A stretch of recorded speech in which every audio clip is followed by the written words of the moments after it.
Okay, we're all live. We'll call the meeting to order. And land acknowledgement. We respectfully acknowledge that we live and work in Mi'kmaq as steward of the ancestral territory of the Mi'kmaq people. We are all treaty people. The approval of the agenda and order of business. I have one request for an addition from Councillor Coolin. Meeting time. Does anybody else have any additions or anything? Motion to approve the agenda as amended. Moved by Councillor Asif, seconded by Councillor Church. Discussion. All those in favor? Opposed? The motion is carried. Public input. Anybody who doesn't have an appointment that wishes to speak to council? I know it's not you guys. Okay. Minutes of the previous meeting, council December 12th, errors or omissions. I'll move we approve the minutes. Moved by Councillor Church, seconded by Councillor Bremner. Discussion. All those in favor? Opposed? The motion's carried. Proclamations. Oh, yes, we do, an illumination request. We've been doing it every year in the past, have we not? Yeah. Yes. Somebody want to move that we do it? I'll make the motion we do. Second.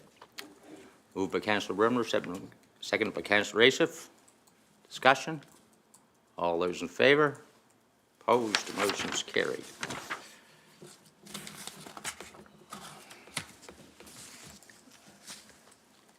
Committee reports, Lunenburg County Senior Safety, Councillor Connors.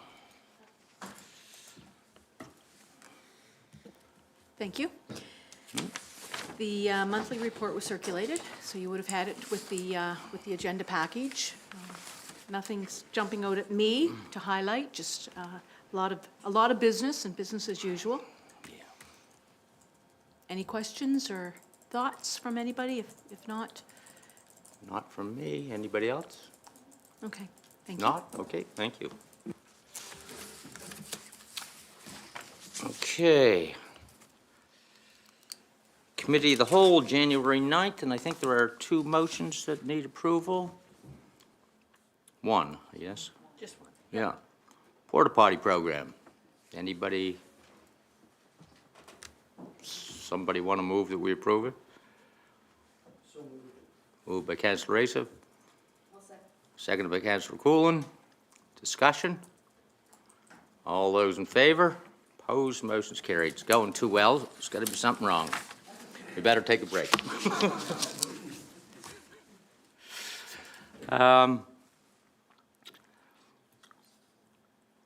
Andrew and Joanne here? Principal. Andrew's not coming, but Oh, okay, well then, if you don't mind, I mean, just because if I move on to something else, it may take longer, and then, no, Andrew's not. I'm fine solo. So. okay. Come on up then.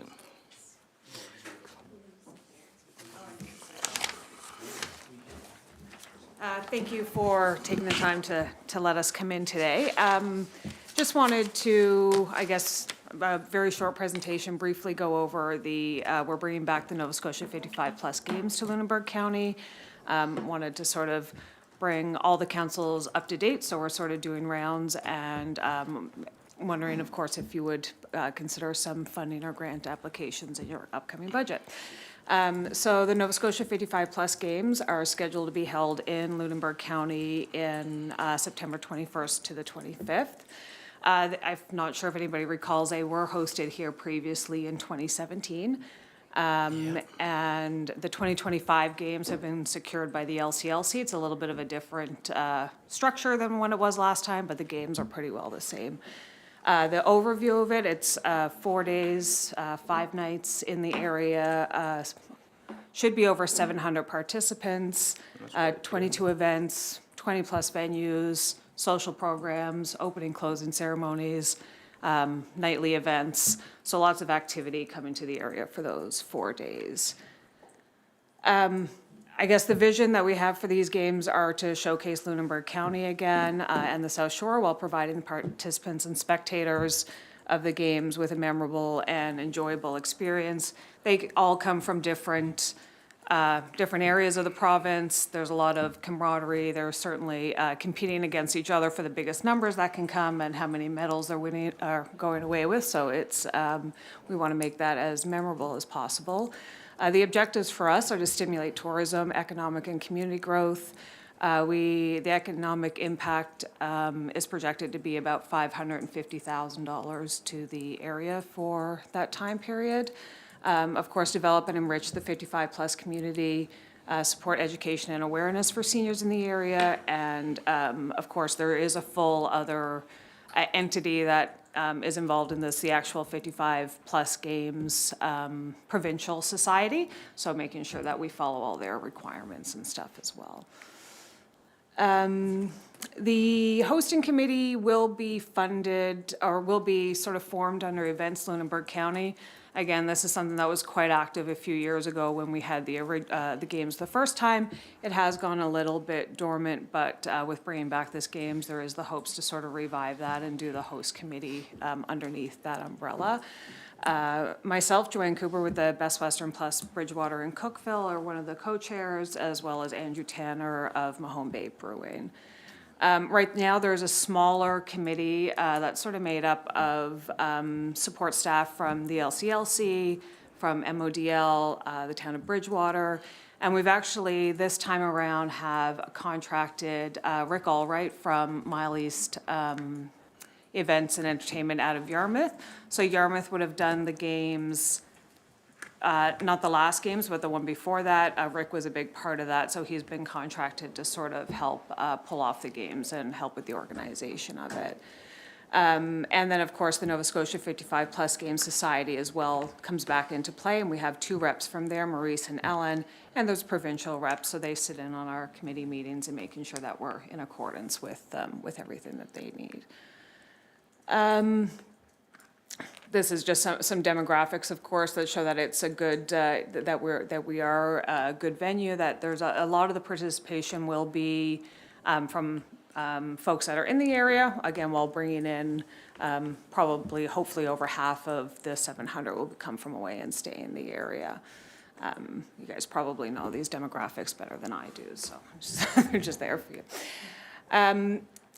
The games, so it is a big, I think I eavesdropped and heard someone talking about Skip Boo earlier, so that is actually one of the games there. There is quite a variety.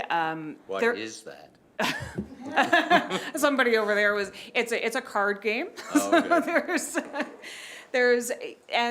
And participants do actually qualify for national games through this, so there is quite an array of games, everything from card games to hockey and bowling and runs and track and field and mountain biking. Not all of these kind of go up to the national level, but a lot of them do qualify for the national level. There are some things that we have been, there's so many events that we have to include. Hockey, I believe, pickleball, mountain biking, curling, and then there's a few that we get to choose as well that we've chosen for the area. And a demonstration for kayaking, and then a couple try-it games as well. What mountain are we using? I can't help myself. I'm not sure. Here are some of the venues right now. In the Chester area, we have secured Sherwood Golf Course for the golfing component of it. I know that Rick is working with a couple other organizations, I think for some trail usage throughout the area for possibly the mountain biking and or the runs and stuff as well. So hoping to see that come through the area. But Chester for sure for golf, and I believe we're using them for accommodations as well in their cottages there. And just a list of the venues. We have been out in the community. We're looking for from a lot of different areas, some committee members, people that would oversee the events, social activities, all that kind of good stuff. Our draft budget is about $185,000 with $20,000 set aside for a legacy program. Again, something that sort of gives back and stays in the community after the completion of the games to promote active and healthy living for the 55-plus community.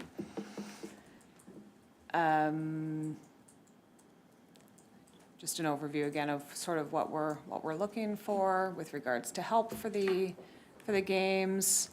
And like I said, short and sweet presentation. I don't know if there's any questions. We are hoping that Chester would possibly consider a funding grant application of about $1,000 to go towards. $1,000? Yeah, go towards the games. You haven't provided that, or? No, I'm here for direction on how to proceed with that. I don't know if you have an actual application or what the process is for any of that. Yeah, Chad will deal with that. Yes, we have a process, and yes. Yeah. See, this is where Andrew would know all that stuff, and he'd be sitting right there, and he'd be able to navigate that. No? Is there any questions about No, the give you games credit for, coming? but do you have any idea, I know it's a difficult question probably, how many people from Chester, our municipality, might be participating in any of these teams or whatever? No, I mean, I think in general, the south, I mean, it's typical that the area that's hosting it has a lot of local, has the biggest contingent, of course. Yeah. You know, we're anticipating, we're looking at holding 500 or 600 rooms, for people outside the area, so hoping that, you know, there's at least maybe about the 300 mark coming from this area. From the county. From the county in general, yeah.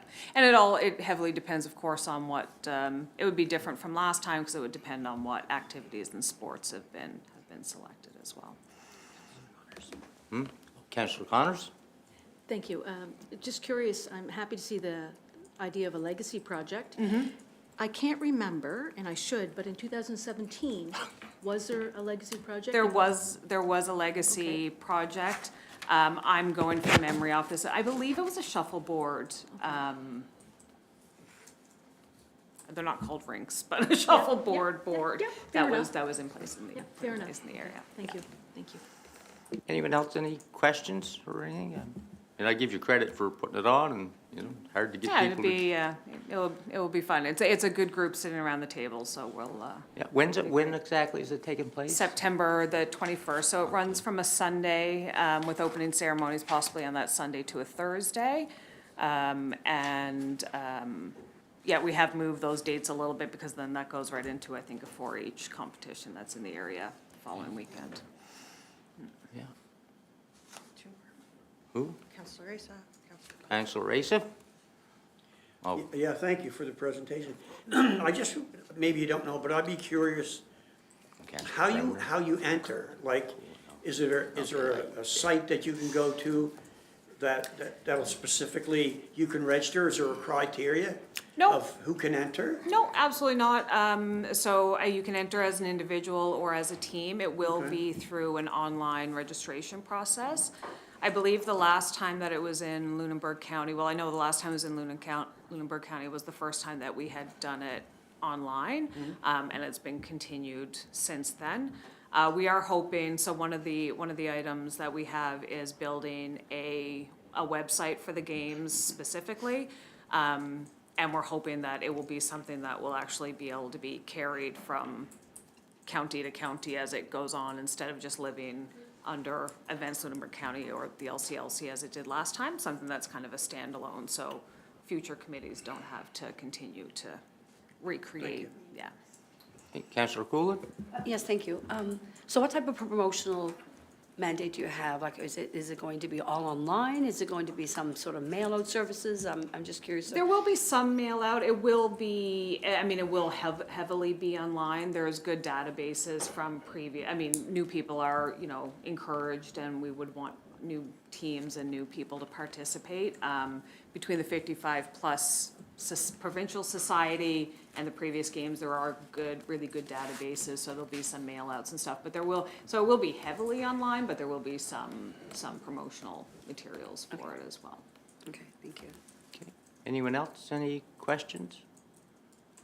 Chad? Just to add on to that, so we plan to kind of partner and help out, do our part to promote it our own websites and Social newsletters. brochure and our Facebook pages and all that kind of stuff. So yes, we'll help to push it here to make sure people are aware of it. Okay.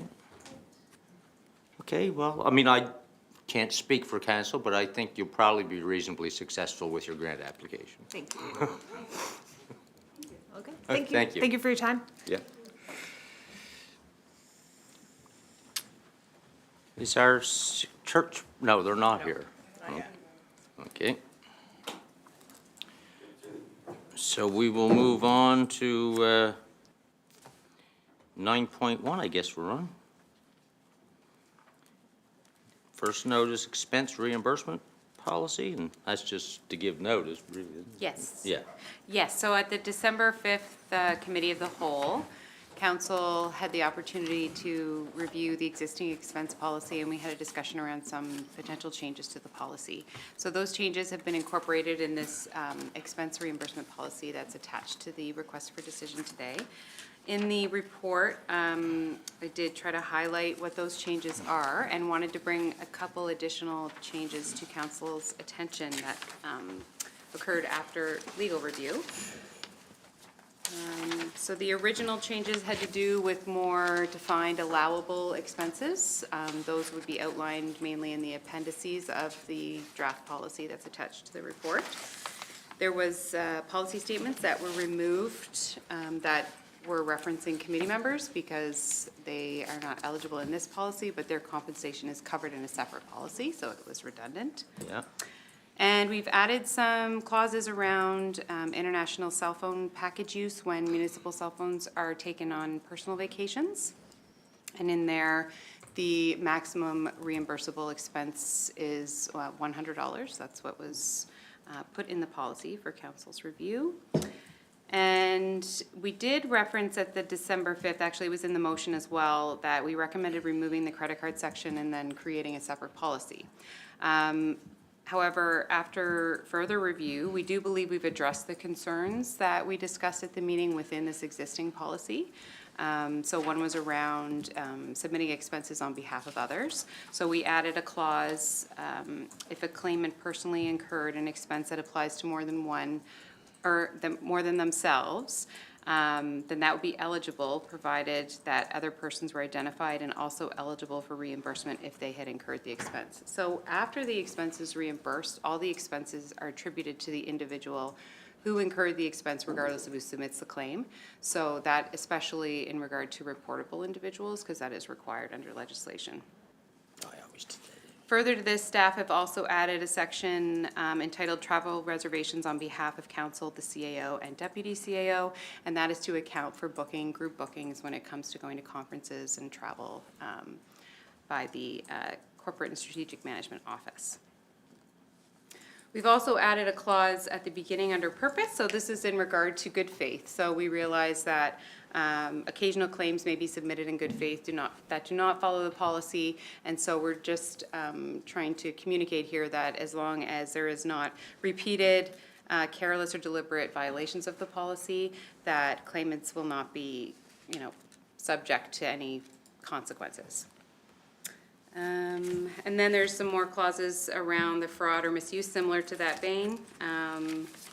If there's any violations, like purposeful violation of the policy.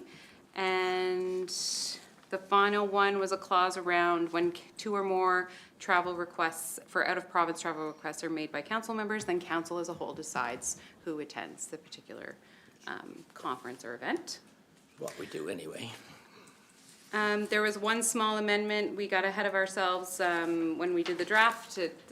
So when council makes a motion to repeal the current policy and replace with this policy. In related municipal policies, I would just like to move to strike that the related purchasing card policy that doesn't exist, that we strike that from this draft, so that's a small amendment. And then also at COW, council had the chance to review our current hospitality policy as well. And according to the MGA, when there's a new council elected, council would have to pass a motion to readopt that policy officially tonight. Based on our COW discussion, there was no changes from council, so as long as that's still the case, We would also like to ask council for two motions, so one to readopt the existing hospitality policy, and the other to repeal our current expense policy P95 and give first notice to adopt the expense reimbursement policy P123. So I'm happy to Questions, take any people? questions. So you need two motions. One's to readopt our current Hospitality. hospitality policy. Somebody want to make that motion? So moved. Moved by Councilor Church, seconded by Councilor Coolin. Discussion? All those in favor? Opposed? Motion's carried. And the other is to repeal our current policy and then give first notice. For To this, replace it with policy P123. All right, somebody want to make that motion? Moved by Councilor Bremner. Would the repeal would take effect when the new one is adopted. is adopted, yes. Yeah. Well, yes, because we have to have something in place until the new one works. Yeah. We have a seconder? Yeah, I second. Oh, did you? Seconded by Councilor Azov. Discussion? All those in favor? Opposed? Motion's carried. Okay.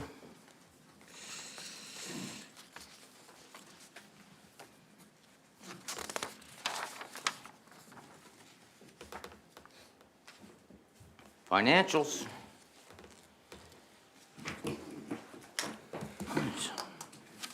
Good evening, Council. What I have for you here this evening is an information report, simply showing the actual spending and revenues for the first 6 months of the fiscal year, so that's from April 1st to September 30th of 2024. There's an attachment also included, which is, you might recognize as similar to what we would call the budget book. This is simply showing the budget along with the actuals for the first 6 months for each of those budgeted categories. In general, the projections at the end of the second quarter are aligned with the budget. We don't project for significant changes, with the exception of a handful of items that have been mentioned here in the information report. So that would be to do with the timing of filling our EDI coordinator position, which is budgeted for a full year, but there was a vacancy of about 5 months between the previous person in that role and the current. That leads to an expected year-end variance of $17,000 favorable. So that's the expense net of the recoveries from the other 4 units. That's always good. In the REMO program, there was the bottled water voucher program, which was significant this year. Yeah. That's projecting an unfavorable variance at year-end of 26,000, although I just spoke with Bruce this evening. He gave me a 27.5 update for that, so slightly different from what I was when I prepared this, but close. That was on a budget of $20,000. We spent I think he said 47,500 total. And, well, we made the decision to keep it going. So. There certainly was a lot of participation in that program this year. It was very well utilized. Yeah. The next item is in the planning department. There was a water quality monitoring program that was budgeted at $32,000, but was put on hold, so there will be no spending on that this fiscal year, so that's a favorable variance of $32,000. And the last item of note right here is in the finance department. There was an insurance proceeds received for the fire damage to some landfill equipment that happened, it was a couple of years ago that the fire to the compactor occurred. We received a settlement claim for just over $1.2 million for the damages to that. Two years later? Yeah, which was received as revenue and then, per the MGA, has been moved over to capital reserve. So there will be no net impact, but it will show up in both revenues and transfers to reserve. Well, at least we got the insurance money. Yeah. So I'm not going to go through in detail the whole operating report. This is simply provided to give Just to that keep us to aware. you and to the public to be able to see the spending for the first two quarters of the year. And I will point you to the last page, which is the capital budget, which shows a little bit more work was done on projection of spending to the year end there, and a couple notes as to, will it be completed by year end? Will it be partially complete with some carry forward? Things like that on the capital side. So you can see out of the $31.9 million budgeted, as of the first 2 quarters, we had spent just over 1.4 million, and we're projecting around 8.5 as at the year end. And of course, there will be much more detailed projection coming to you fairly shortly as we work through the the third quarter projections in order to build the budget presentation for the next fiscal year. So if there are any questions, I'm happy to address them. I read it all, and it makes sense. It is what it is. Yeah. Anyone, questions? Not, thank you very much for your report. Thank you. And now I am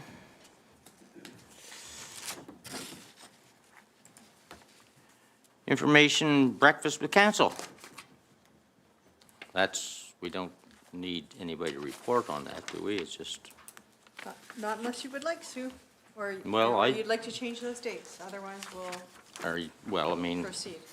I'm good with the dates right this minute. Whether I'm good with them when the time comes is a whole other matter, but, yeah. Anybody have a problem with the dates or times or even doing it? I mean, we sort of suggested that we do it, so. So it sounds like everybody's good with it. Okay. Excellent, thank you.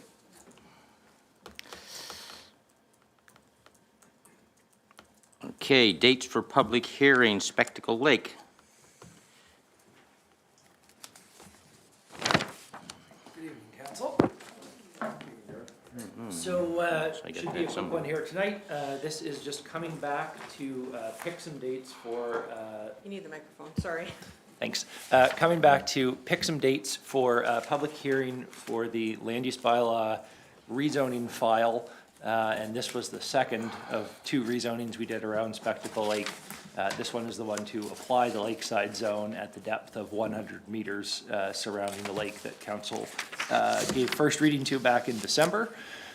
That time, as we'd done around the public information meeting, there was the desire and intent to send out a mail out to all of the impacted or nearby property owners. But because of the postal strike, we decided to just put setting the dates for the hearing on hold. So obviously the strike is now finished. So I have a few dates here that council can consider, or as always, we could always look beyond those.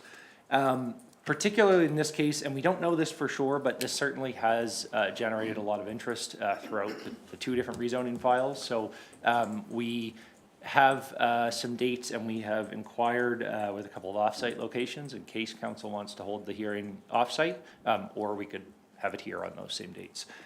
So what we're looking at here would be Monday, February 10th. Tuck Hall is available, as well as the Legion.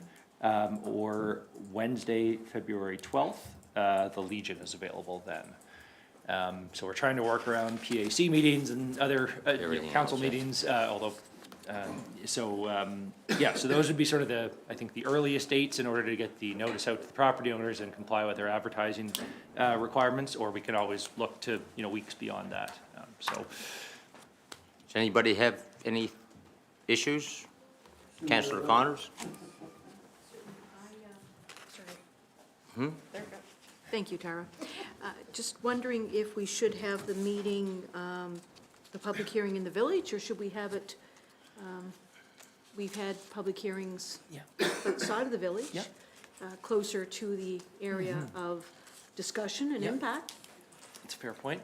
We have, so I'm just thinking, East- we've had public hearings, municipal plan review meetings at Bonnie Lee, so that was intended for a large audience, if you will, in other areas. Eastchester Rec Hall would Eastchester be Rec also Hall, yeah. kind of close by. Well, that would be the one that would make the most sense, Yeah. is Eastchester Rec So Hall. we can check with them on. So I apologize, No, because you that's a didn't great check on the suggestion. availability. Yeah. I don't know if there's any chance of, we could probably talk about it as council and agree to a number of dates, if you will, and then based on the availability. Well, we could agree to both of those two dates and Yes. see if it's available, and Yeah. it probably is. Yeah. Yeah. I was thinking 6, like the council meetings, but again, open to whatever council would prefer for that. So are we good with both of those dates? Try for Eastchester Rec Hall? Yeah. Are we? And if we don't, if we have no luck there, then we'll come back to. Then you can, yeah. Do an update. Yeah. Okay, Thank you. good. Oh, yeah, so we are mandated to run 2 consecutive ads in a newspaper, so that's sort of a minimum of 14 days, starting next Wednesday.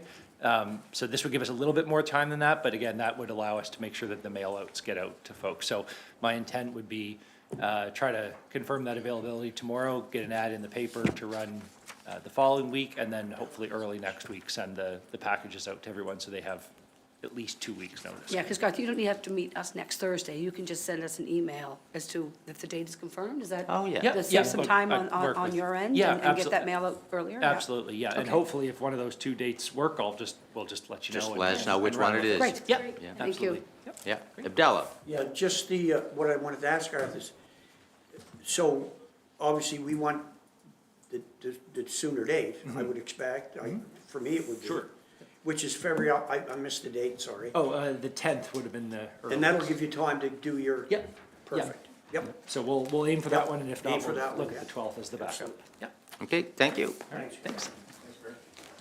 Okay, our 6:30 appointment is here, so come on up.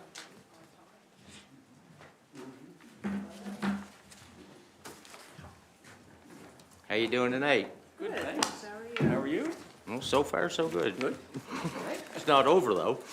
So, We're keeping things on time. yeah, yeah, Yeah, you guys are right on time. yeah. Thanks for having us, folks.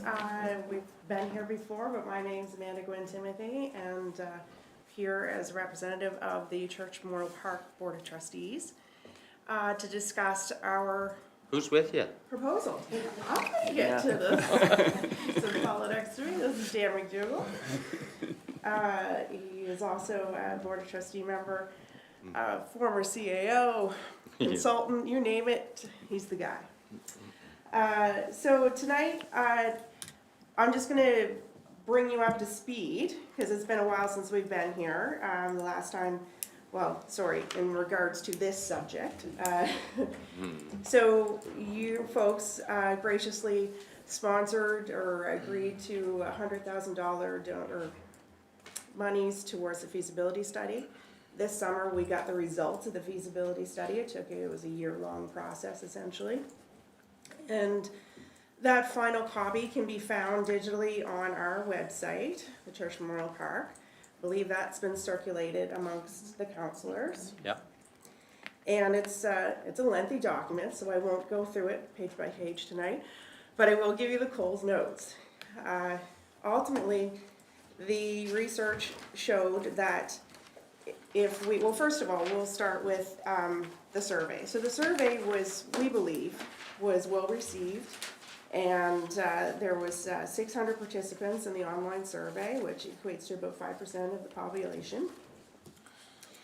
And our community established that their top 5 wants in a recreation facility or rink were, number 1, an indoor pool, if they were to get everything they wanted. Yeah. Number 1 was indoor pool. Number 2 was an indoor walking track. Number 3 was multi-use indoor facility. Number 4 was an exercise and weight room. And number 5 was sports courts such as basketball, volleyball, and pickleball. So that was the top 5 wants. The feasibility study first told us that if we were to do no advancements or renovations to the current facility, that it could potentially cost 17 million or 20 million to maintain as is over the next 10, 20 years with the needed upgrades. And then they proposed that a base retrofit plus upgrades could be 35 million. And that base, or those upgrades in that 35 million did not address one of the top 5 wants. It gave us larger locker rooms, it gave us an NHL-sized rink, and lots of accessibility. So, the quote or the estimate to replace brand new what is existing, so the rink and the hockey, or the curling rink, and include walking track, the rooms, the multi-purpose room, the fitness center, and I'm not sure if Quartz was in this, but they're estimating about 53 million. So given that information, the board had an in-depth discussion at our October meeting, and ultimately it was decided and a motion was made that the board is recommending that we recommend a new recreation facility. be built, brand new, instead of renovating the existing. So then we asked the initial special interest group of 5 to come back to the table and put together a proposal of how we move forward from that decision. And so we did that with the consulting services of Dan McDougall. And we also brought in an outside informal consult, I'll say, from Karen Muse. She is the co-chair of the capital campaign that is building the indoor pool in Yarmouth right now. And so she was a wealth of knowledge, and basically one of the biggest things that came out of that meeting was that she said, if the future isn't certain, then that's not a good investment. So if we're going to private investors, government investors, what have you, we need to have our foundation set in place. And the foundation being, who's your planning group? Who's gonna own the building? Who's gonna put the design, the site, everything into motion here? And so we talked about that a lot, and it was highly recommended from her conversations that the municipal government be involved. Because when you go to ask the other governments, the other level of governments for large sums of money, it's important to have that government base and body supporting the project. So that led to the proposal that we bring to you today. And I'm gonna pass it over to Dan to give you some more insight to that. First I'd say it was volunteer services reaching out to the other municipalities and not consulting services. So- I did, Yeah, absolutely. I It was do all- do some consulting, but this is my volunteer work, so giving back to the community. I did reach out to the Yarmouth area, and that's to understand how they organized and planned their Mariner Center expansion. That's the swimming pool complex. Track down the information related to the Rath East Link Center, how they developed a planning committee, and how they currently own and operate that facility. And a few other examples. So that influenced the development of the proposal for a planning committee here. We saw some things that resulted in success and think that could be replicated here in Chester. So it is common to have a planning committee with both community members and municipal representatives. We think there is a role for municipal leadership in this project for the points that Amanda raised. So that's what we're proposing, a committee of 11 members with 9 voting members and 2 ex officio members. It's one of the things that I think worked particularly well in Yarmouth was actually having a project manager on the planning committee. So that is a paid position that, and that position kind of drove some of the tendering work and the project management work with the experts that you need as you work your way through the planning process. Just want to touch quickly on what we're calling the scope ladder. That's a term that Yarmouth used. This is essentially what are the program spaces that you want. You'd take a look at the feasibility study and the survey. There's probably more detail involved in there. Essentially, it's the business planning for your facility. What are the components in it? Are there revenue opportunities that you might consider in your facility? So I think a real positive decision that was made in the Truro area was to add 10,000 square feet of commercial lease space.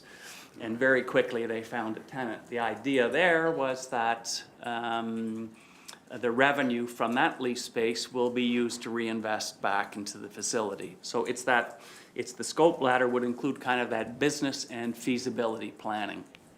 Essential to get that right so that you don't waste time pursuing projects that may not have the support in the community, that may not be feasible.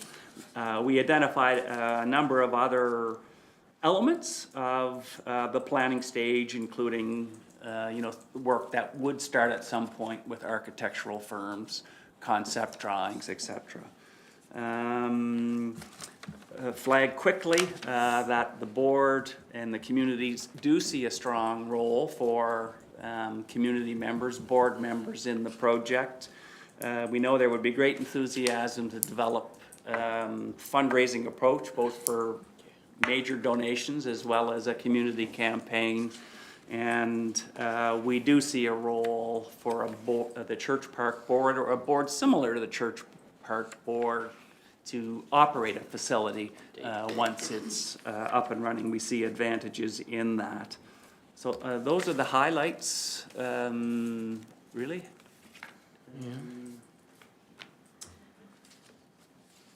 It's a good plan, we just have to find $53 million. Pardon me? It's a good plan, we just have to find Yeah. $53 million. It is, and that's one of the things that I think that, that we see is that it tends to be easier to generate excitement with other orders of government around new facilities. If it was decided that we wanted to reinvest 20 million in an old facility and there was no new program space, there were no new recreation or social opportunities, bit of a harder challenge. Many of the projects that we looked at had significant federal and provincial funding, as well as community contributions. So it would be a big challenge, but we think an achievable challenge to generate the funding needed to build a new recreation complex. Councillor Raisa? Yeah, thanks, guys. I guess my biggest question, and I think everybody around the table knows that you're gonna have to, the taxpayers are gonna have to contribute here. And I think I mean, whether it's, other than, increasing rates, I mean, everybody would love to have I'd love to have a $53 million state-of-the-art. But I think we have to know, like to start down this path. I mean, me as a councillor would have to know, like, what am I in my district, and I'm sure everybody else. When you ask in your survey, would people be interested in that, and would they be willing to pay? I don't know if those figures, that figure was, if what kind of response you got. But I think when you get down to brass tacks, people are gonna wanna know. And I cite LCLC as an example. Sure. There were a lot of unknowns there, and things didn't go as well, and with fundraising, and it fell to the taxpayer. And I'm not saying that it couldn't, but I think the taxpayers should know that up front, and not happen what happened at LCLC.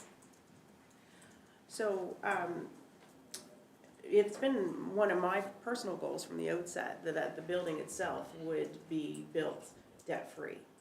And then, the operation capital moving forward would, those numbers would have to be considered. When Dan did the history, and he went back to the top 5 buildings, recreation type buildings have built in the province in the last 5-10 years. And there has been significant contributions from all levels of governments, and essentially has followed that model. So, that would be our goal and intent. So then I'm not saying that there wouldn't be an impact on the taxpayers, but I can't say what, to the tune of, let's all pay for 52 million. I don't believe that would be the case, so. And just some of the report I read, I mean, you acknowledge that it's not gonna be able to all be built by public funds, by whatever branches of government. There's gonna be a big gap between that and that. I mean, how much do you expect to get from different levels of government? Ballpark. So based on recent capital campaign in Yarmouth, they got 15 million out of the feds, 9 million out of the province, And they've achieved 10 million from the private sector. And what's the project that they were? $40 million project for an indoor pool, and they've raised the money in 16 months. So there was no impact to the taxpayer?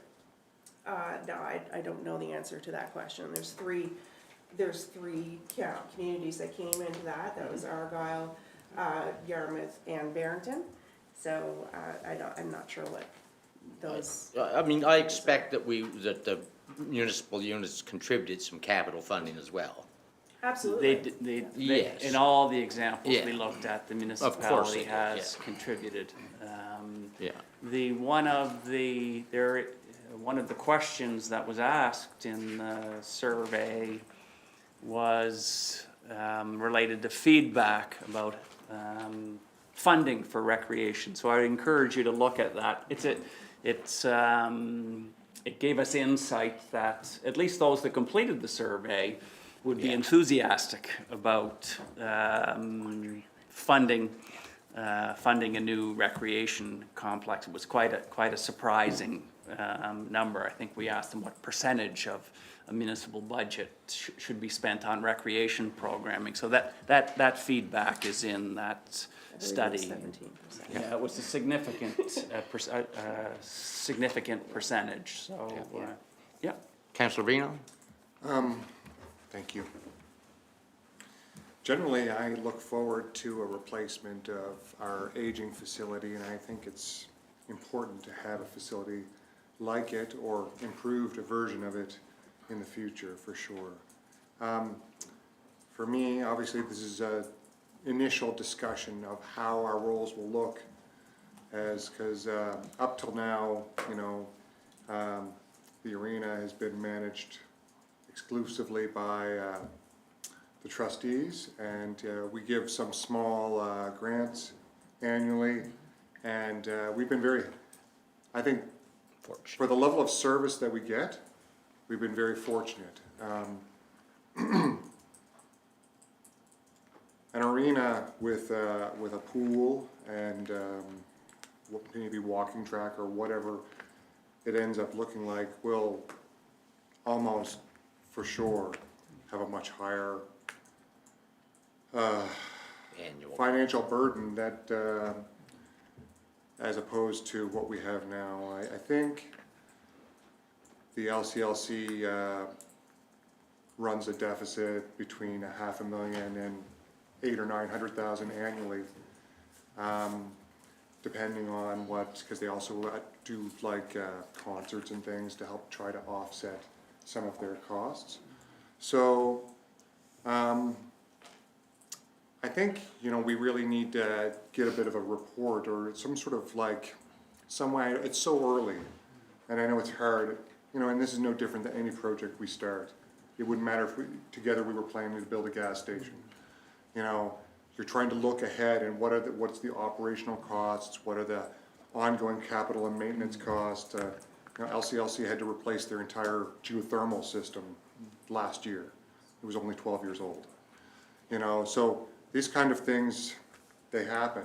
And if the municipality in this new role will be responsible for the capital and maintenance and like the improvement program planning, I think we're going to want to, before we jump on, and don't take this the wrong way, because I am generally in favor of this, but I just want to be, I think we want to be all cognizant of the decision we're going to make. So somehow, with staff and your resources, somehow we have to get all that information as best as we can in front of us so that we can really look it over and sort of that we can make ourselves aware, and we can also make the people that we're responsible to aware of what could be coming down the pipe, get some feedback. Because to Councillor Ace's point, I guess there will be an impact for sure, because this is going to be a larger, more sophisticated facility that's going to require more to operate it. And so those are, I guess, my commentary for now. I'm generally looking forward. This is exciting, but I'm just a little, skittish until we start seeing some sort of projections of how this might look. So what you're looking for here today is for us to get involved in the scope of work, Is- which should answer some of those questions. Yeah. That's it, is to kind of adopt our vision and the approach to have municipal leadership. I would say that our thinking is 100% aligned with your comments. Yep. We see that planning phase to be in a phase where you make sure you know what you're getting into.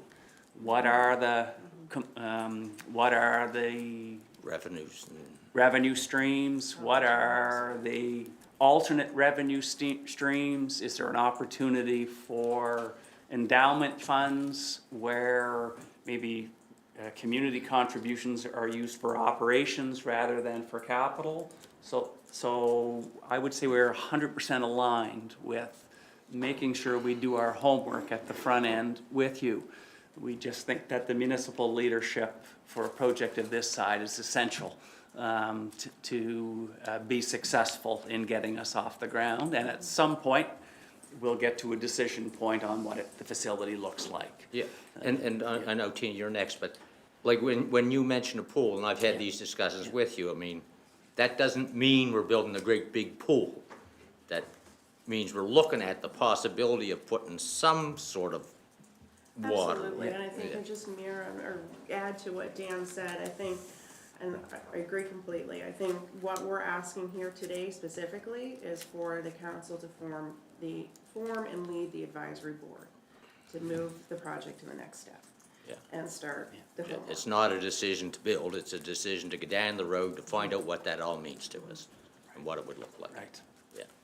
Tina, or Thank you. Councillor Connor. Sure, it's fine, Tina. Thank you for being here, you know, before and today, and next week, and as we move along. I appreciated a recap of the survey results and the top 5 and the 600. I hate to indicate really that I was one of the 600 because I don't know how specific I was in terms of my community, so you might even actually be able to zero in on my comments.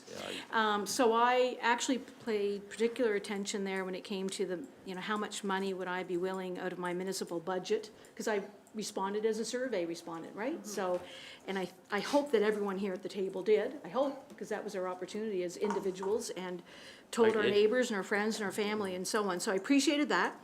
I think that I need to go back and look at that, the entirety of the feasibility study document again, just to remind myself of what's in there.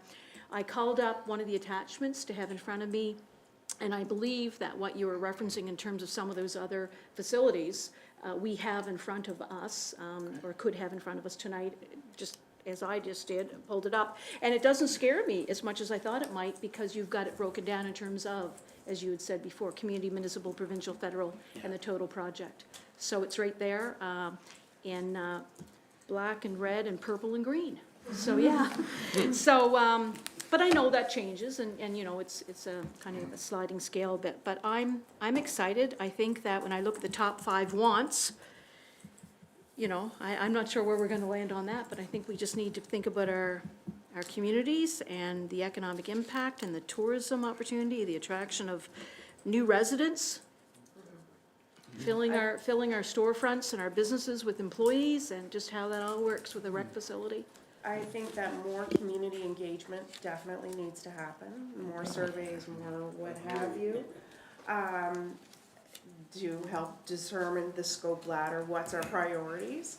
But I think it's important that this, you know, our current boards are kind of at capacity on you know, to take it to the next step. We need this municipal leadership. Form this new You represent the members, the citizens at large, and we would love to see, to move forward with you.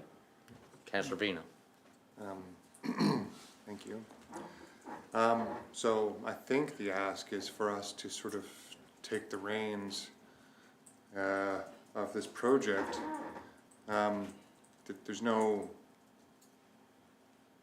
monetary ask here, but the next phase, as I understand it, probably will cost several $100,000 to get the information that is required to make the decision. Yeah. We got any idea where those monies are to come from, or is that the deal we're making when we pick up the reins. No, not necessarily. There's been conversations already with federal and provincial governments and with private sector, so I couldn't say that there is certain commitments, but there is, an optimistic commitment, We may have to participate, but with or maybe not. financial, well, that would sound even better. Yeah. Can't say you would. I know, okay? So really, the question is, are we gonna get down the road and find out where we're going? And without doing this, we won't know what we want to do or not do. Councillor Church? Thank you. Oh, okay, yeah. I agree 100%. We need to go down the road to find out what the citizens of our municipality want. And what it means, and, you know. You can dream big, and you are. It may have to be something, say, scaled back, that a pool may come later. But we need to know, What makes sense? what makes sense, take it out to the public. I think they need, a lot of people aren't aware of this. I mean, they should be, but I don't think everybody is, and we need to know, get people enthused about it, because ultimately, if we all have to help pay for it, they have to get enthused. Yeah. I mean, obviously, when it comes to operations, the money will have to come from somewhere to operate it.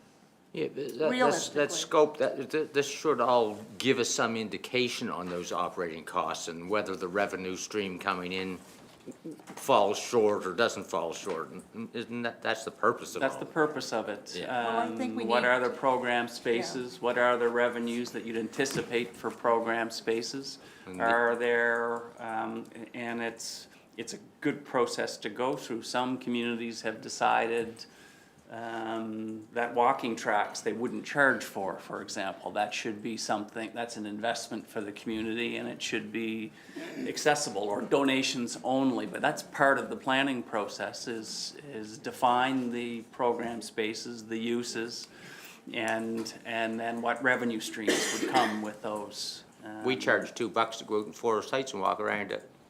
That's right, so that's a perfectly appropriate topic for the planning committee, is to start making decisions related to the business plan for But I a think new facility. we need to go that route. Just a little example. I find know out. that Okay.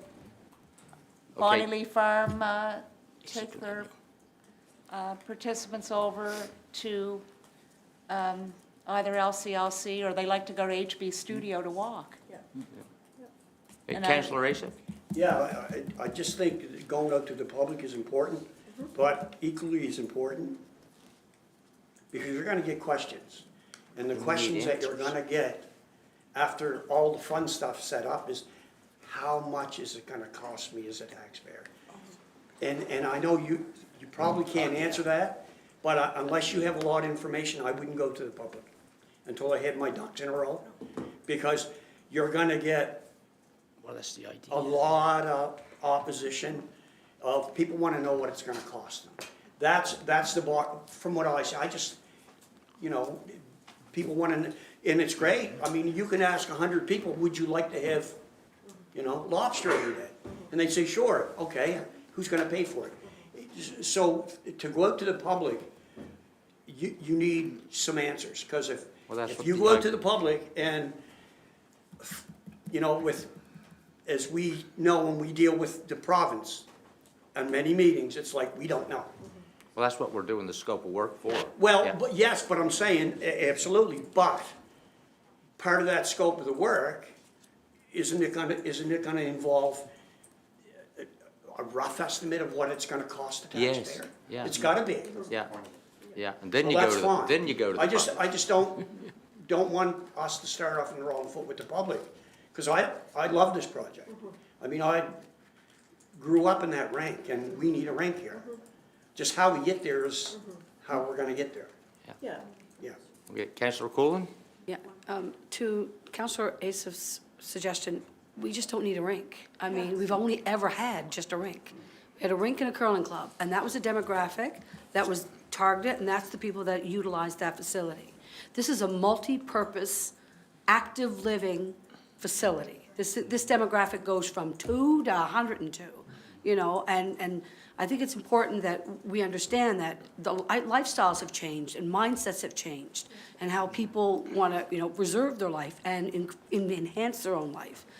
Whether we can afford a pool at this point or not, that's probably the biggest cost value of all.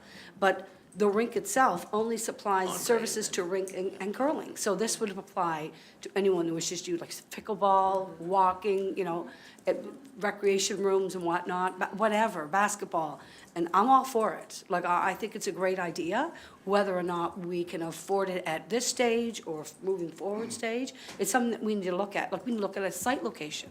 We haven't even discussed that tonight, which is something that we would have to discuss. All of So, that would you know, all that will come down the pipe, but I'm for the whole idea of putting together in district, in Chester District, whether it's not in the village, an opportunity for everyone to utilize the building.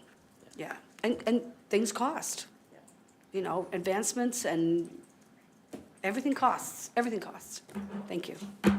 Councilor Vino and then Councilor Bremer. Okay,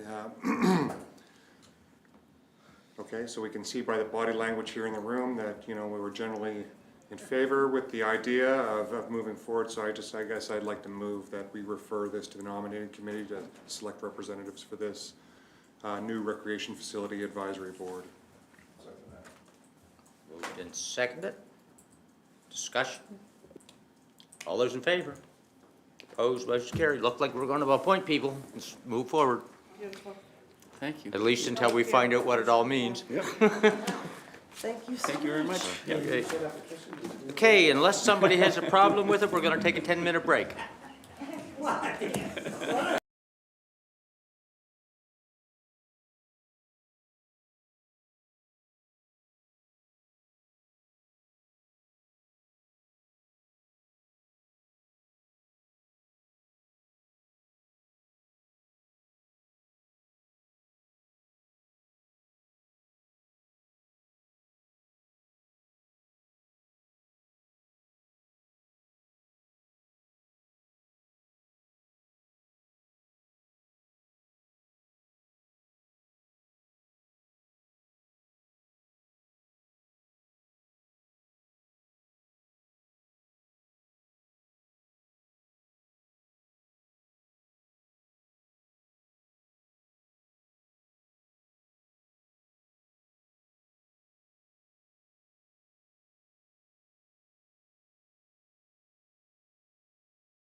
Okay, the meeting's called back to order, and we're on 11.1, letter from Realtors Nova Scotia.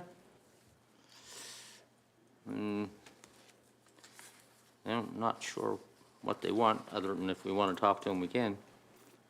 That's about it. So, yeah, anyway, okay. Yeah, letter 11.2, that's, whatever. That's his letter from him, You and, have a letter from the minister, and then you have a letter that you requested us to draft to the and minister. send the minister, Yeah. which we've done. We haven't done it. You wanted to bring Oh, the draft yes. back, so that's the draft, and if everybody's okay with that, and we get a motion, we'll send that letter off. Moved that we send it, do we have a seconder? I'll second it, but Tina wants to have. No, we moved and seconded. Anyone wish to speak to the motion? Councillor Connors? For sure. Of course, I'm in full favor of sending a letter. I think I initiated the discussion the night we were elected, I think, that night, yeah, I did. But in terms of around the letter, so we will be CCing who? Like the CAOs or individual councillors or municipal units, or all of the above, like, this has to go to the municipal, I think I indicated that, again, when I first started the discussion, that this is correspondence, I think, because we've received correspondence from other municipal units on other matters. So I think this, to me, is of the same importance, and I think that we should do a CC, so I'm not sure who we will be doing that to. Well, we can copy it to every other municipal Okay. unit if you want to. Please. Yeah. Yeah. Does anybody have a problem, mover and seconder have a problem with that? Okay. All those in favor? Opposed, motion's carried. Okay. Landfill stuff. Letter from Municipal Joint Services Board regarding landfill disposal contract 5-year agreement extension. And, yeah, that's good news. Yep, so this one's already been signed. I signed this one. The current agreement was signed, or effective back in 2006. It was 20 years, so it ends March 31st next year. And then in that agreement, there is a clause that allows them with not less than 1 year notice to extend the agreement for a further 5-year period, just by providing us that notice, which they've done, so it'll be extended for another 5 years. Yeah. Okay, Employee Long Service Awards. So Fisher Patrick, 5 years. Emily Staton, 5 years. Angela Sneer, 10 years. Garth Sturdivant, 10 years. Milton Rhines, 15 years. Gordon Tate, 15 years. And Jody Conrad, 15 years. Yeah, well, thanks to all of you. What do they get? Well, they get the certificate, yeah. You know, I think we give them a small gift certificate. There's a gift certificate, depending on the, I think, How years many of years service. they've been there, yeah. Yeah. Okay, so 12.2, District of Lunenburg regarding affordable housing market data collection. And it's whether or not we want to participate in that. Yeah, so I'm just here to provide any answers to questions if I can. Essentially, the letter that is included in the package here was sent to the CAO and copied to myself. It essentially explains what they're looking to do, but in speaking with some staff from the District of Lunenburg in a bit more detail around this, essentially the goal is to get more accurate housing data for makes Lunenburg sense. County in particular.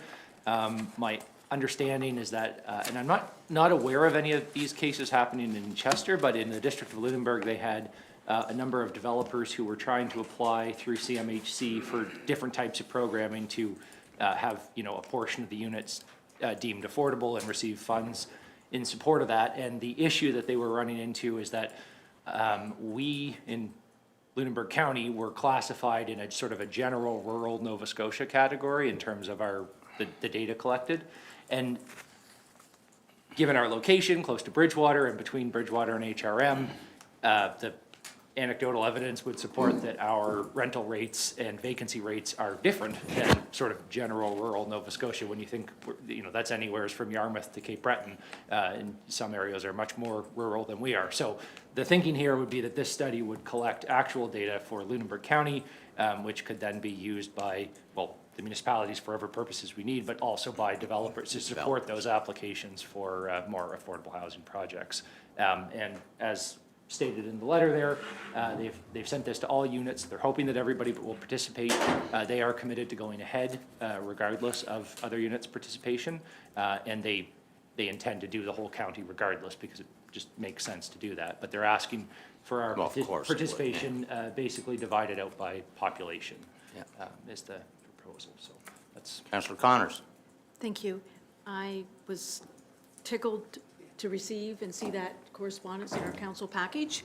Of course, with the history that we have with the one that I'm aware of, nonprofit organization working on housing in the municipality so far. I'm sure there's going to be more that'll come forward as volunteers and nonprofit organizations. We can only hope.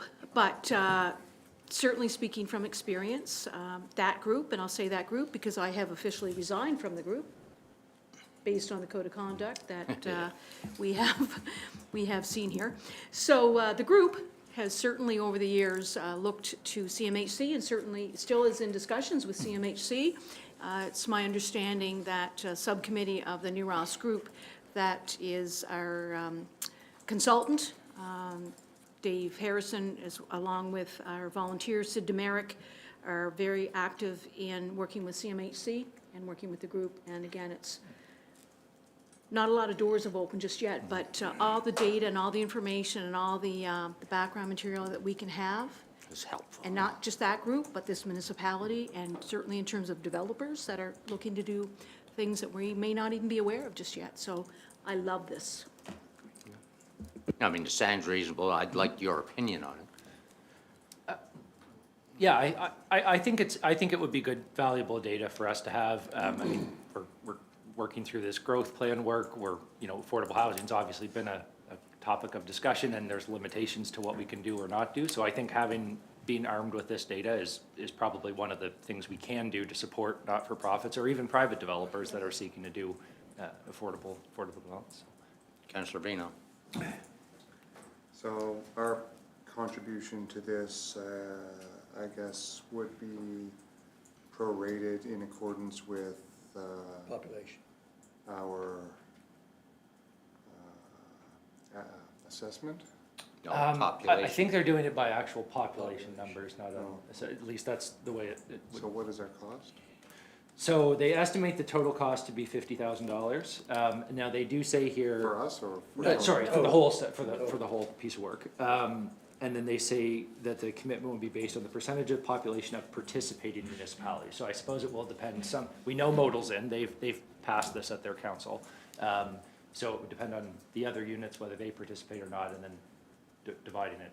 And should this data be obtained, how long would it be good for, do you think, before it would be an out of date and not usable by CMHC? Yeah, that's a good question. We did sort of have a bit of that discussion with the Modal staff. I don't have an exact number for you, but it was definitely acknowledged that this is not a one-time thing, probably, yes. In several, my guess would be 3 to 5 years, you might need to redo this, particularly if the last 3 years are, have similar kind of changes in housing prices and that kind of thing. But that's a fair point. We could definitely, ask Modal what they have specifically. But the understanding was that, yes, this probably would need to be, updated from time to time. Yeah, so I guess it sounds good on the surface, but, I actually personally looked into a project whereby I had to find numbers, and I was told by CMHC to use the numbers from HRM, in which case new numbers would actually be worse for me in my project if it were available, because HRM rental numbers would have been higher than what we would have expected, I presume, from this study. So, I guess, I'm not sure that this is an advantage to developers. I'll also say that I think Bridgewater has had already budgeted to do this work and had allocated $30,000 in this year's fiscal budget to do this. But now, if this project proceeds with all the partners, I think they'll only have to spend $9 because we'll be contributing. So, I don't know, I'm kind of on the fence of whether this is actually worthwhile for us to pursue, because I don't know if there's actually any tangible benefit to those that we wish to develop here. And further, it seems that units that are a little further away from HRM have already determined that they want to pursue this on their own. Just my commentary for what it's worth.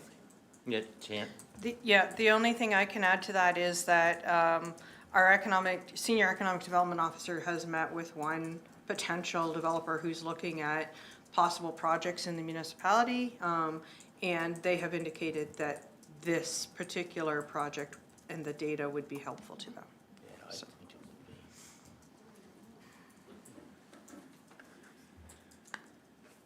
Councillor Cool. Based on, from CMHC through Halifax? Is that what I'm hearing? Yeah, that, I'm sorry. Aren't we not comparing apples and oranges? I think- I mean, isn't Bridgewater close to our type model as to, you know, we're rural, I know, like as opposed to Halifax, which is the big wig? You know, I'm just curious to whether or not those numbers would pertain Yeah, adequately for us. It sounds like, and I haven't spoken with them myself, but it sounds like potentially Councillor Vino got a different answer than the developers in the district of Lunenburg. So that is something we could investigate. We are closer to HRM, if that's something that they're willing to do on a Yeah. regular, that's a valid point, that, you know, we wouldn't wanna. I don't know. And I'm not sure if people are being directed to use HRM, and that is the issue, is that they're being directed to use HRM's data, and that is skewed for our see how rural that's- situation. Yeah, I don't see how that would apply to us. So, you know, if you're a developer wishing to build units, you want your allowable rent to be as high as possible. And so presumably rents in HRM would be high,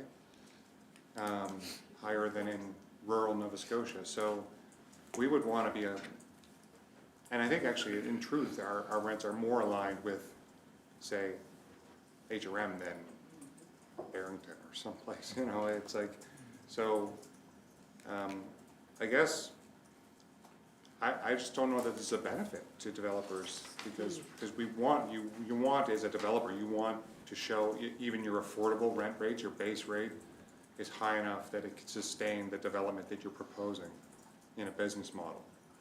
So, I don't know, it's not a lot of money, but does it make sense? Beats me, it seems like those a little further down the 103 are already preparing to do it. I don't know why we're getting involved.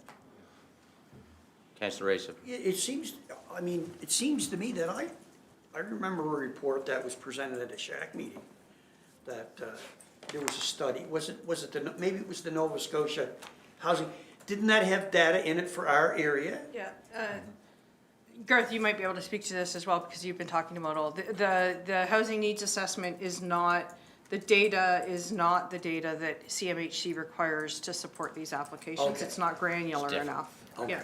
okay, thank you. Okay, so what do we want to do, people? Councillor Connor says it. Oh, sorry.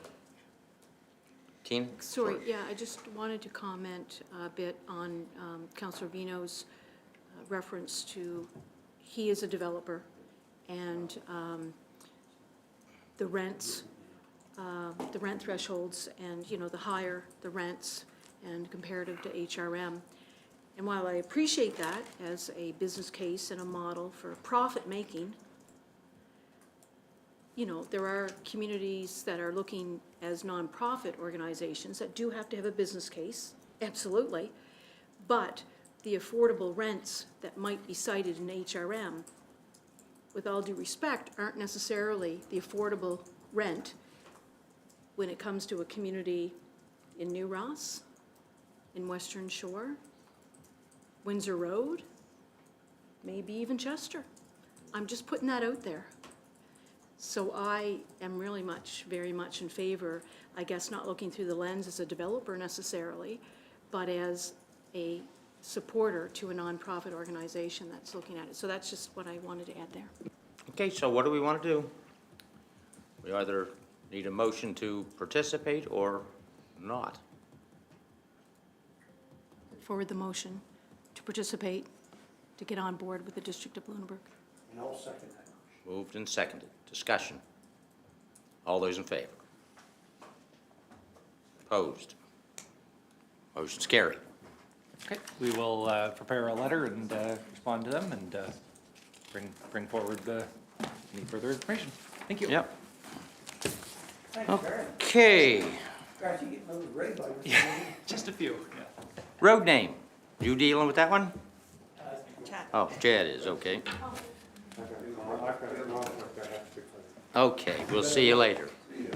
The nature, you need the nature of the conflict. Oh, nature of the conflict. I'm involved in the project directly. Okay. Yeah, so typically Sylvia would present our new road names, but just given their evening meetings, just here speaking on Sylvia's behalf. So Sylvia prepared the report on the new private road name. You realize that she usually gets what she asks for. when I she's do here. know that, so that's why I was comfortable coming up and representing her. So there is a new private road being proposed for just off the Chester Commons Road, and the new name is Wheelhouse Crescent. And so the petition has been provided, and I think everyone's pretty familiar with these reports and these requests that come in. And so Sylvia was able to reach out to the local councillor, public works staff, and the fire department, and there's no concerns or objections to the proposed name. So we're just looking for a motion from council if they choose to proceed with the name of Wheelhouse Crescent, and if not, to provide some other direction. Any? Moved by Councillor Remmer, seconded by Councillor Coolin. Discussion? All those in favor? Opposed? Motion's carried. You're welcome back there, Andre. Thanks, Sylvia. Welcome. Thanks, Sylvia. Oh, my. 12.4, budget authorization, Cell B design. We gotta do that too, so really. Spend too much time thinking about it. Good evening, Council. Thanks for your kind attention. So what we have for you, first off this evening, is a request for $150,000 from the landfill revenue operating budget to conduct a design and preparation of tender documents for the Cell 4B construction of the landfill. The reason being, or for those of you who may not be aware, the 3B cell became operational in, I'm going to say, July 2023. The volume of waste that goes into the landfill is such that we're now planning on the next cell. We're looking for the permission to go ahead with the tender documents and the design now, because the current cell 3B, is due to be basically full in spring 2026. So we need enough time for the planning development and also the construction. And so that's our ask this evening. Oh, yeah. Well, I mean, we have to build the cell. I'd just like to ask, sorry, isn't there something in the agreement with Sustain concerning if they don't meet their obligation with, or maybe I'm dreaming again, but I thought it was something to do that they had an obligation if we had to build another cell? No? Did I imagine that? Okay, it seems to me, I remember. That we could request them to Yeah, because when Contribute we to went down to Sustain Road, No, there's nothing. that was, Nothing in the. no, there's nothing, okay. I'd have to go back and look. I know there's not. Okay, I just thought that they were, But because we were. Sam can look, but I we were don't. well, not promised, I know but it's not there. We anticipated that we wouldn't need as many cells because of what they were doing, and so I just thought that okay, maybe I was dreaming, I probably was. But we can certainly look at that just to double check. I know it's not there, but. Yeah. Oh, yes, we need to do it one way or the Yeah. other. Yeah, Moved by I'll second. Councillor Bremer, Councillor Azov, second by Councillor Azov. Discussion, all those in favor, opposed, motion's carried. And solid waste shredder. Okay, so the shredder, again, for those of you not aware, is a huge piece of kit which grinds up everything that comes into the landfill and reduces it. Well, we're told up to 6-to-1, but we're using 3-to-1 ratios just to be a little bit more conservative. If the fabricator and manufacturer's claims are true, then obviously we're even in better health. It doesn't come cheap. We're asking for a $2 million total purchase price, including HST, for the shredder. We do have, as mentioned earlier by my colleague Tim Topping, insurance money that covered the damage caused to the compactor, which would logically offset these costs. So we are looking to secure that $2 million for the shredder itself. I must just point out that on page 2, if you look at the foot of the page, it just gives a table of contents in terms of savings and costs. In the OPEX column 2, that figure does include an additional staff member to operate that machine almost exclusively, not 100%, but it would warrant the attention of a staff member for the majority of its life, if you will. So that is another expense which we'll be coming back for in the coming budget cycle to request to supplement this piece of machinery should it be approved. Yeah, and this will ultimately save us landfill space, which saves us money and. Exactly, Yeah. because the voids are reduced, the frequency by which we have to come and ask you for designing and building cells is extended by up to 6 times. So it's a significant saving, and it's a piece of machinery which we think will hugely benefit landfill. And these expenses we would build into our contract with Valley Waste because that's the way we. Tim's saying no. We've replaced that contract. Yeah. Oh, that's right, we have Yeah. a new one. Yeah, that's right. Okay, we don't do it that way anymore. Yeah. You would see this in your 25-26 capital budget. Correct. But we have the cash to do it without the. So We've got a significant amount of the money set aside. I just wanted to know what. Oh, no, that's Councillor Church's My next. turn. Just the shredder, is this a tried and true piece of equipment that other landfills use? Or Yes, it's a fairly, it's not new technology, it's used pretty extensively worldwide. Okay. The technology is there, and to the point where there's several manufacturers within Canada, and also there's different models to accommodate different volumes and different characteristics of waste as well. So yeah, this isn't new technology. Oh, good. We're guinea pigging. We're confident then that it will work We are as confident. expected. Yes. Thank you. Councillor Vino and then Councillor Asa. I'm just wondering if you had contemplated any additional revenue from the Kaiser Meadow YouTube channel and producing exciting Will It Shred videos? We can look at that, of course. Okay, well, if we don't, that'll be disappointing, but otherwise I would move that we approve the $2 million to purchase the shredder. It's been moved by Councillor Vino, seconded by Councillor Coolin. Yeah, it was just a question, I just wanted to know, like, so you shred this up and put it in the cell? Yes. So exactly what is it? It's everything you shred up, or? Yeah, You have so, to watch the videos. yeah. They're not out yet?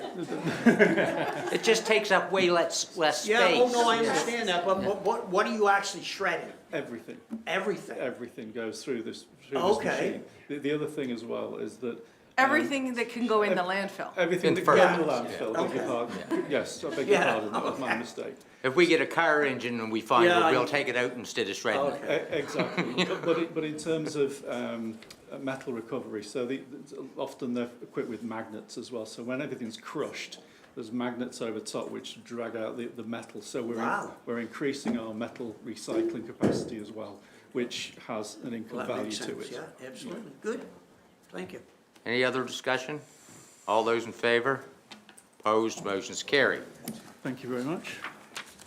Okay, Right. now where am I? We're onto the tricky one now.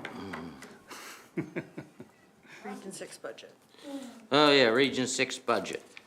So it's that time of year when Region 6 of Divert Nova Scotia have allocated a budget for our continued participation in the programme.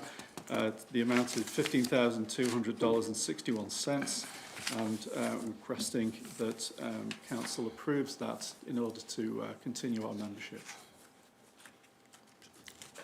Councillor Reno. Since we don't really have any realistic choice, I would move that, that we approve the $15,261 budget contribution to Region 6. Seconder? Seconded by Councillor Bremner. Discussion?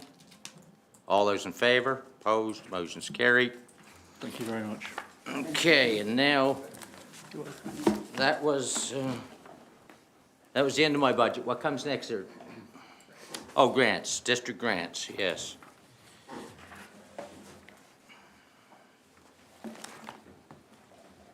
Not Sylvia anymore, but I plan on this going pretty smoothly as well.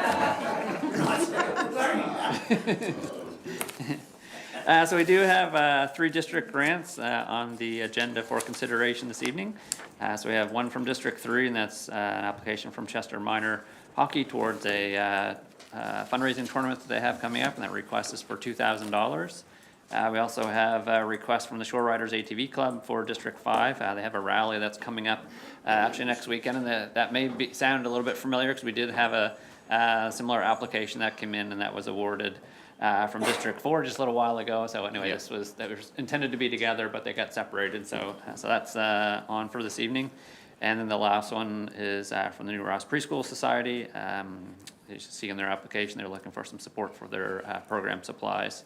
So the request is for $1,500. So those are here for consideration this evening. I'll move that we approve All 3?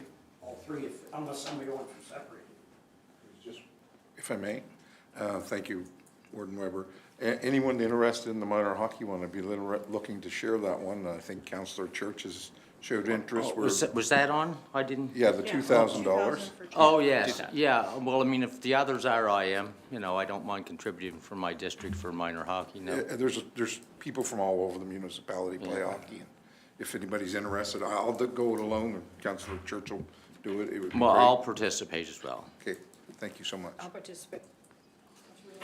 I just need to know the exact amounts from each district. Well, we would be, depending on how many districts, if we all, So 2,000 divided by 4? it was $500 apiece. Okay. Okay. Okay, so moved, seconded? Seconded with Councillor Bremner. All those in favor? Opposed, motion's carried.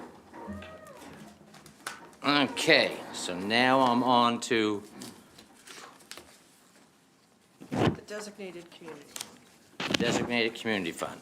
Yep, so there's, again, a report in here for your consideration. So we do have the Chester Yacht Club that has a designated community fund account with us. So as you'll read in the report, they're working on a project to undertake some structural renovations to their wharf as well to a couple of the walls in the clubhouse. And so they've established this, and they've got a kind of total project budget, as you'll see in their original letter, of about $750,000. And so they've been collecting funds, and at this point in time, they have requested a grant in the amount of $189,000, and we've confirmed that with our Department of Finance that does line up with the amount of funds that have been received to date. So we'll be looking for a motion to approve that grant this evening. Moved by Councillor Remner. Seconded by Councillor Church. Discussion? All those in favor? Opposed? Motion's carried. I'm on to the last item on the agenda, to my knowledge, and Councillor Coolin? Can I go back for a moment? I mean, we have collectively decided to support and give monies to Chester Minor Hockey, you know, in honor of the Nunez tournament, which was a little young man who's unfortunately no longer with us. And I see that New Ross Preschool Society program is looking for, you know, they're doing a $1,500. Would any of us consider putting monies towards yours, Tina? She didn't An ask. offer? No, but thank you for that. I just, you know, we're sharing at this point, and I'm just, okay, all right. All right, no, thank you anyway. Okay, But you do have a new item. I do not. Yes, you do. I do, yes, yes. Sorry. Well, you told me you did. Meaning we're done with Yes. Council Con. Okay, well, I'll give you some money. I'll give you some money, for sure. Anyway, thank you very much. There's been several discussions, you know, conversations, nothing more than that, about the possibility of having a conversation around this table regarding moving the meetings from Thursday evenings back to Monday mornings. Thursday. Thursday mornings, morning. apologize, correct me if I'm wrong, because I am.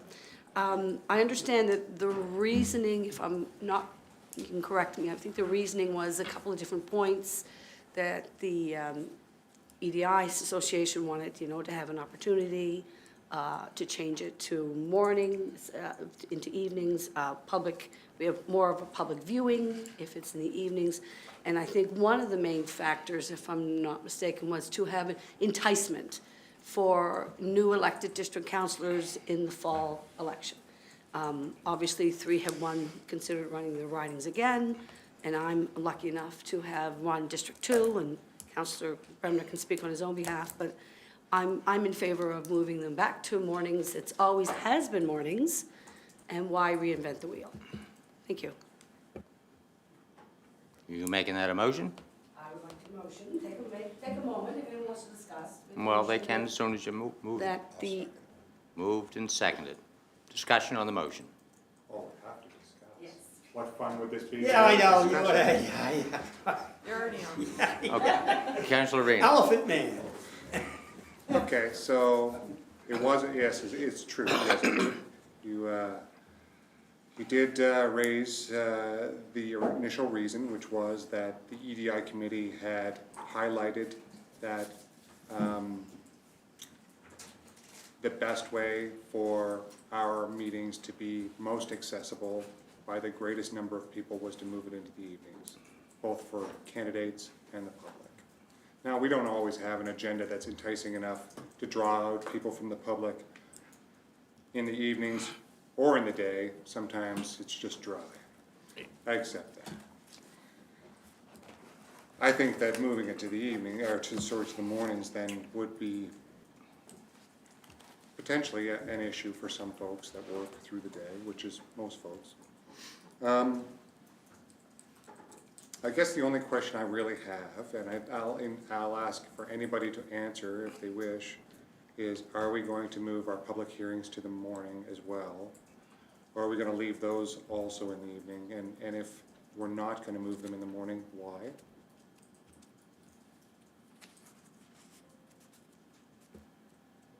Councillor, did you want to speak, or do I you would like want- to add to my motion, I would believe that our committee of the whole meetings could also be in the mornings.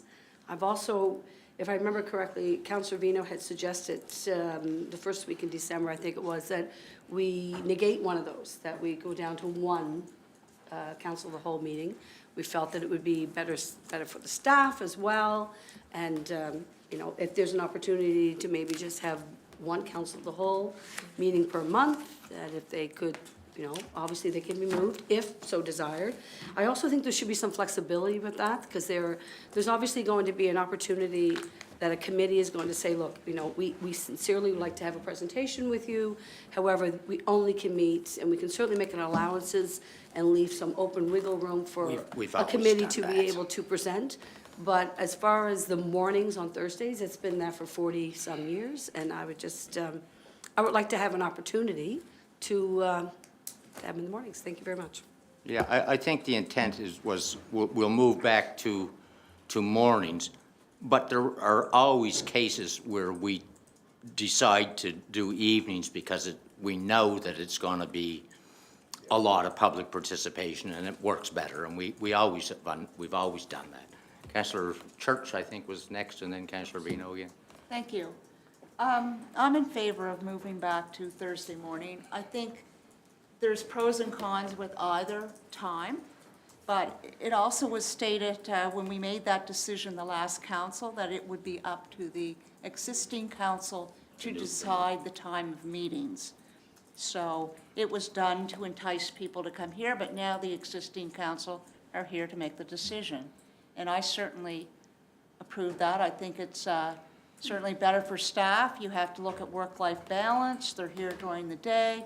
We have staff that are all coming in the evening. You know, it makes more sense to me to be in the morning. And I would, you know, you made a motion or you didn't make? But the motion is on the table. It's already on the Councillor table. Vino and then Councillor Bremner. No, I just, I didn't get a clear answer, and there we go. I didn't get a clear answer, so the question I asked was, are we going to hold public hearings in the day? They're also staffed. Or are we going to continue to hold them in the meetings? And if we're not going to move them to the day, why? Well, I think the intent of, and I'm only speaking based on my experience, I think that a lot of them we do hold during the day, but when we know that they're very controversial and going to bring a lot of people in, then sometimes we decide on, based on that, to bring them to evenings. But in a general sense, unless we know that there's this great, enormous interest out there, we just do it during the day. Well, should we move our council meetings to the evening when we think that we have interesting topics? We have in the past done it if we felt it was necessary for some reason. But I think the answer is that if you want public to participate and to have access to your meeting, you move it to the evening. No, it's just that sometimes it makes sense for a variety of reasons. And we always have the ability to do it. The only reason why you'd move it to the evening is to increase the access. There's no other reason.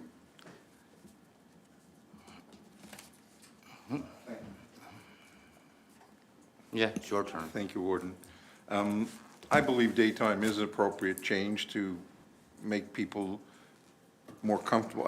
As a counselor, you can work all day or be busy all day, and then you're here 3 or 4 hours of the evening, which may not seem much to some, but sometimes decisions when you're at 8:30, 9 o'clock get drug on too long, and things can get a little bit murky. I've been watching the participation, and I don't see a big increase of public participation. I encourage public participation in everything that we do, but at the same time, I think the daytime will give us an opportunity to spend, at least my new counseling position, the opportunity to see what the daytime is, and I think it's healthier for most all of us, so thank you. Yeah. Councillor Connors. Thank you. So I certainly was supportive of the move, the exploration around moving from a daytime to an evening, and as Councillor Vino has referenced, working through the EDI committee, if you will, because that made sense.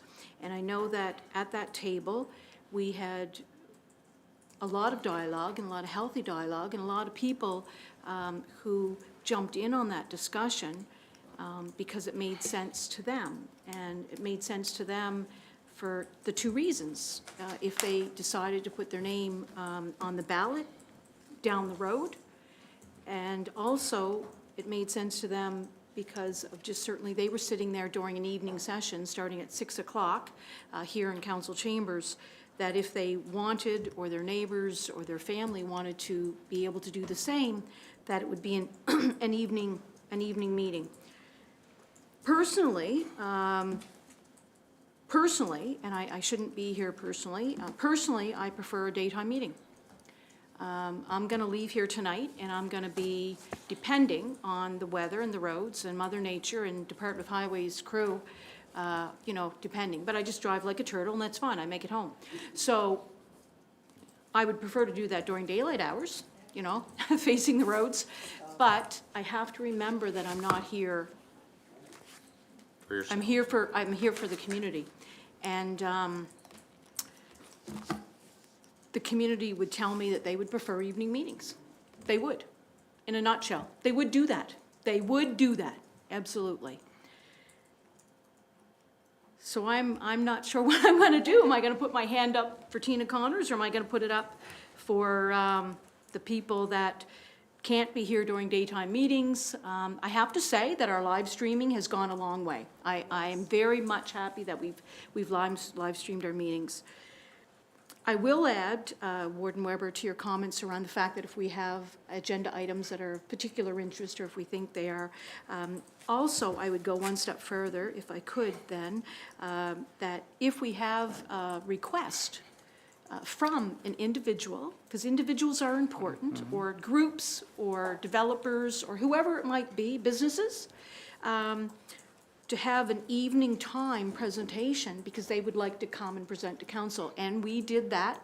We have done it in the past. We've done that once in my history that I remember, hold an evening meeting so that we could accommodate a request from a group, and that was a group in New Ross. And they requested to present the strategic plan at the time, and we had the meeting at Forest Heights. And it worked out because we piggybacked with very much standing room only discussion on the universal sewer rate, if you remember, that evening at Forest Heights. So I would like to think that we would do that, and I know that we would. I know that we would, so I know going forward, I would be able to say that to my groups and to my individuals and to my associations, that we would accommodate a request for an evening time. And we did that before, so. Okay, that's all for now. Yeah, I'd just like to say, to Tina's point, because basically that's what I was gonna say.